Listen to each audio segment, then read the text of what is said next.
बिस्मिल्लाहिर्रहमानिर्रहीम। नेक्स्ट हमारा टॉपिक है पैरेलल एक्सेस थ्योरम। और पैरेलल एक्सेस थ्योरम क्या होगा, हम इसको पहले थोड़ा इसको समझते हैं, इसका बेसिक आइडिया लेते हैं। कंसीडर करते हैं कि हमारे पास ये एक बॉडी है कोई भी, और हम इस बॉडी का moment of inertia about its centre of gravity C, इसके अबाउट हम इसका मोमेंट ऑफ इनर्शिया अगर मालूम करेंगे, मतलब ये बॉडी अपने सेंटर ऑफ एक्सेस यानी सेंटर ऑफ ग्रेविटी के गिर्द घूम रही है और ये उससे गुजरने वाला एक्सेस है, तो इसका मोमेंट ऑफ इनर्शिया को हम डिनोट कर लेते हैं आई सी के साथ। अगर हम इसका मोमेंट ऑफ इनर्शिया किसी और पॉइंट पे मालूम करें, बॉडी का ही कोई पॉइंट ले लें और उसको ओ का नाम दे दें, तो फिर इस पॉइंट के अबाउट इसका मोमेंट इनर्शिया इंक्रीज हो जाएगा। मतलब हम उसके सेंटर ऑफ ग्रेविटी के अबाउट पहले उसका मोमेंट ऑफ इनर्शिया मालूम करते हैं, तो जब हम बॉडी के किसी और पॉइंट पे उसका एक्सेस शिफ्ट करेंगे जिसके अबाउट हमें मोमेंट ऑफ इनर्शिया मालूम करना है, इसलिए पैरेलल एक्सेस इसलिए कहते हैं कि जिस अब न्यू एक्सेस के अबाउट हम मोमेंट ऑफ इनर्शिया मालूम कर रहे हैं वो पहले वाले एक्सेस के यानी जो सेंटर ऑफ ग्रेविटी में से एक्सेस गुजर रहा था उसके पैरेलल है। अच्छा, पहले हमने उसके सेंटर ऑफ ग्रेविटी के अबाउट उसका मोमेंट ऑफ इनर्शिया मालूम किया, वो सी था, आई सी। अब जो ही उसको हम किसी और पे शिफ्ट करेंगे मोमेंट ऑफ इनर्शिया बढ़ जाएगा, इंक्रीज हो जाएगा। अब हम इसका मोमेंट ऑफ इनर्शिया पूरी बॉडी का अबाउट ओ मालूम कर रहे हैं, कितना बढ़ जाएगा, कितना हमने उसको शिफ्ट किया है, डी प्लस डी स्केयर, और उस पूरे बॉडी का मास कितना था, एम था। तो ये मोमेंट ऑफ इनर्शिया इतना इंक्रीज हो जाएगा अगर हम किसी और एक्सेस के अबाउट उसका मोमेंट ऑफ इनर्शिया मालूम करते हैं।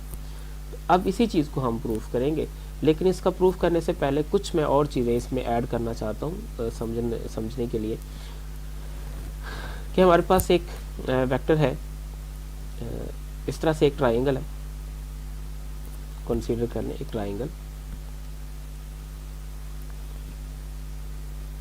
यहाँ पे एंगल थीटा, और ये वेक्टर अगर आर है या आर इसकी लेंथ है, यहाँ से ये वाली इसकी ये लेंथ जो है वो आर है, और अब हम अगर इसमें ये वाली लेंथ मालूम करें दिस वन, तो ये हमारे पास आएगी आर साइन थीटा।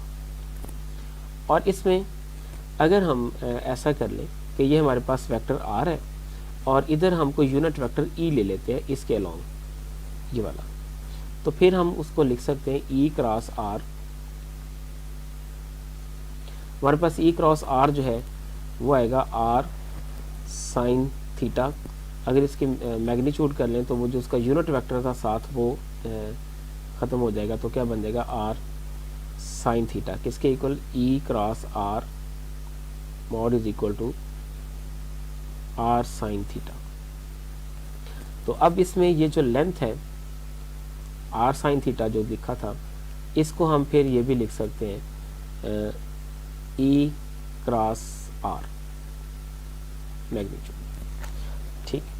और इसमें जो भी हमें हॉरिजॉन्टल लेंथ अगर तो उसके साथ वाला होता है ना, तो फिर वो डॉट आता है और कॉस में कन्वर्ट हो जाता है, लेकिन अभी हम इस थ्योरम में हम इसको ये वाला सिस्टम यूज़ किया गया, तो हम उसके मुतालिक पहले सीख लेते हैं। तो ई क्रॉस आर किसके इक्वल आएगा, आर साइन थीटा, और वो लेंथ ये वाली बनेगी। अब ज़रा सिस्टम पे आते हैं कि हमारे पास जो सिस्टम दिया गया है इसमें ये सेंटर ऑफ ग्रेविटी जिसके अबाउट हमने मोमेंट ऑफ इनर्शिया, पहले पूरी बॉडी का मोमेंट ऑफ इनर्शिया, बॉडी इस तरह से है कोई, हम पहले पूरी बॉडी का moment of inertia about it centre of gravity मालूम कर लेते हैं, फिर हम वो एक्सेस जो है उसको हम शिफ्ट कर देते हैं यहाँ पर, और वो टोटल जो इसका डिस्टेंस है इनके दरमियान वो हम क्या देते हैं, अब जितने शिफ्ट किया गया उसका जस्ट हमें इसका पोजीशन वेक्टर मालूम है, लेकिन डिस्टेंस अभी मालूम नहीं है। परपेंडिकुलर डिस्टेंस इसमें क्या होगा, परपेंडिकुलर डिस्टेंस ये होगा, मैं कुछ और कलर से कर देता हूँ, परपेंडिकुलर डिस्टेंस ये वाला होगा, ये वाला। अब हमें इसका पता नहीं है कि ये डिस्टेंस है कितना, ये वाला, ये तो चूँकि ये एक्सेस पे तो हमें नज़र आ रहा है कि वाई एक्सेस के ऊपर, लेकिन कुछ और डायरेक्शन में भी हो सकता है, चूँकि फिगर तो हम यही शो कर सकते हैं इसमें। अच्छा, अब क्या करते हैं, हम एक पार्टिकल लेते हैं यहाँ पर और उस पार्टिकल का हम मोमेंट ऑफ इनर्शिया मालूम करने जा रहे हैं। इस पार्टिकल का हम मोमेंट ऑफ इनर्शिया मालूम करते हैं। इस पार्टिकल का पोजीशन वेक्टर और आर आई है, और इसका सेंटर ऑफ ग्रेविटी से अगर हम इसका वेक्टर लें तो वो हमारे पास आर डैश आई है, और सेंटर ऑफ ग्रेविटी का जो वेक्टर है वो आर सी है। यहाँ पे मैं अगर ये डिस्टेंसेस लेना चाहूँ इसके ऊपर, यानी ये वाला डिस्टेंस पहले, ये वाला इतना, तो ये डिस्टेंस बेसिकली किसके इक्वल आएगा, इस डिस्टेंस के इक्वल आएगा, डी आई के इक्वल आएगा, और डी आई इसमें किसके इक्वल आएगा, फिर ई क्रॉस आर आई।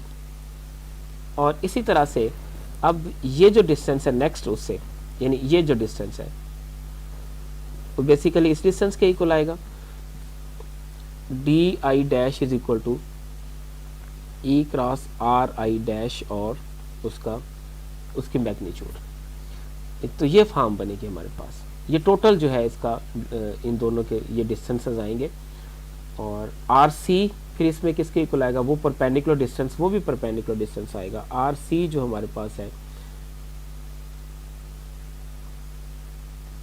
आर सी तो इसमें पोजीशन वेक्टर है, लेकिन अगर हम इसका परपेंडिकुलर डिस्टेंस निकालना चाहें तो वो भी क्या आएगा, फिर वो डिस्टेंस भी इसी फॉर्म में आएगा। इन दोनों के दरमियान जो डिस्टेंस है पैरेलल एक्सिस के दरमियान, वो आएगा ई क्रॉस आर सी, ये आएगा परपेंडिकुलर डिस्टेंस जो है, उसको हम को नाम दे लेंगे इससे आगे चल के। अब ज़रा सारी स्टेटमेंट और इन चीज़ों पे आते हैं दोबारा। The moment of inertia of the rigid body about the given axis is equal to the same about a parallel axis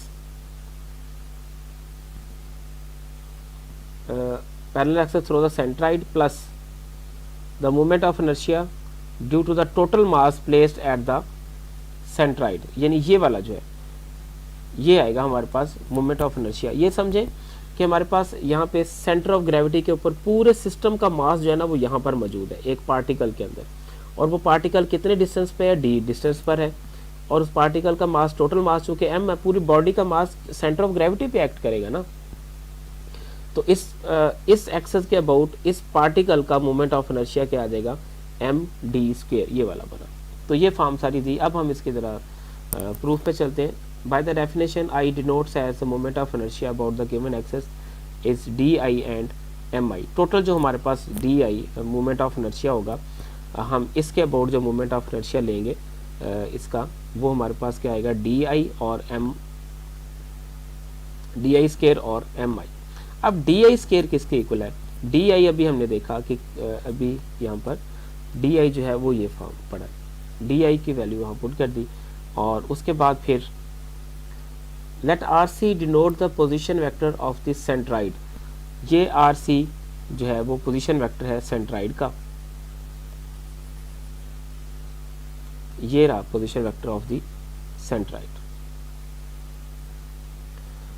और and r dash the position of the vector of rth particle with respect to the centroid। ये हमारे पास जो particle है एक छोटा सा जिसका हम मोमेंट ऑफ इनर्शिया मालूम कर रहे हैं, और वो ये पार्टिकल है, और उसका विद रिस्पेक्ट टू सेंट्राइड उसका मोमेंट ऑफ उसका पोजीशन वेक्टर कितना है, वो आर आई डैश के इक्वल है। तो फिर by head to tail rule हमारे पास जो आर आई आएगा वो आर सी वैक्टर और plus r i dash vector.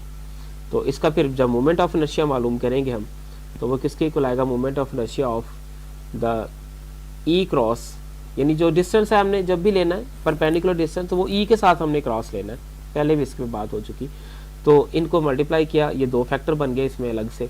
अब इन दोनों फैक्टर्स के ऊपर हम स्केयर का फॉर्मूला लगा देंगे, a square b square plus 2ab type जो फॉर्मूला है वो आ जाएगा। अब इनका समीशन जो है वो सेपरेट हो गया, हर एक का समीशन अलग अलग आ जाएगा चारों फैक्टर्स का। चूँकि इसमें तो ई, इसमें तो आई नहीं है, तो वेरिएशन तो आई पे आनी है। समीशन जो हम अप्लाई कर रहे हैं, यानी कि तमाम पार्टिकल्स को हम ऐड कर रहे हैं।